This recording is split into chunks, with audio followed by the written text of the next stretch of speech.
Hello everyone, আজকে আমরা সবাই মিলে চলে এসেছি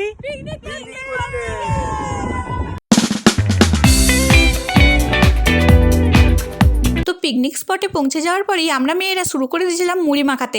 আর এই মুড়ি মাখা খেয়ে পেট ভর্তি করে সবাই লেগে পড়েছিল যে যার কাজে। জয়দা ওইদিকে পকোড়া ভাজছিল আর আমরা এদিকে ফ্রাইড রাইসের সমস্ত সবজি কেটে নিচ্ছিলাম। আর সঙ্গে গল্প তো ফ্রি, আমাদের গল্প তো মেয়েদের আর শেষই হয় না। তারপর ওইদিকে কিরণ চলে গেছিলো মাংস চাপানোর জন্য পেঁয়াজ ভাজতে। আলু ভাজা হয়ে গেছে, তারপর এখন পেঁয়াজ ভাজানো হচ্ছে আর তার সঙ্গে সঙ্গে নাচ হচ্ছে। ছেলেদের গ্রুপটা প্রায় নাচতেই ব্যস্ত সবাই, আর মেয়েরা বলছে আমরাও কি কম যাই নাকি, তাই কোমরটা একটু দুলিয়ে নিল। তারপর আমাদের এদিকে কফি হচ্ছিল আর কফির সাথে তো অবশ্যই পকোড়া হয়েই আছে। তো পূজা, কিরণ, তারপর এদিকে জয়দা, মানাদা সবাই মিলে সব কিছু রেডি করে নিল। তো চলো আমরা এখন কফি আর পকোড়াটা এনজয় করে নিই। আর তারপর জয়দা আবার লেগে পড়েছে কাজে, ফ্রাইড রাইস চেপে গেছে। তো জয়দা কিন্তু একটুও কাজে ফাঁকি দিচ্ছে না, একদম কাজের ছেলে। আর ফ্রাইড রাইস এদিকে অলমোস্ট রেডি হয়েই গেছে আর ওইদিকে চিকেনটাও হচ্ছে।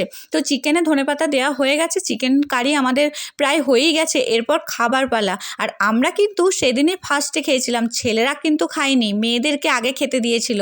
তো আমরা খেয়ে নেওয়ার পরে মানে ফ্রাইড রাইস আর চিকেন কষা খাওয়ার পরে আমাদের পাতে আরও জিনিস যেগুলো মেনুতে ছিল পড়ে গেল।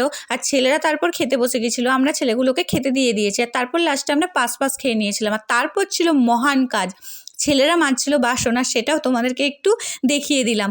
আর তারপর ওরা নাচতে শুরু করে দিয়েছিল খাবার হজম করার জন্য, একদম গ্রুপ সবাই মিলে নাচতে শুরু করেছে। তো চলো এবছরের মতো আমাদের পিকনিক এখানেই শেষ। পরের বছর আবার অবশ্যই আমরা পিকনিক করব আর তোমাদের সাথে অবশ্যই শেয়ার করব। তো চলো আজকের মতো এখানেই এতটুকু, পরের ভিডিও নিয়ে খুব তাড়াতাড়ি আসছি। টাটা।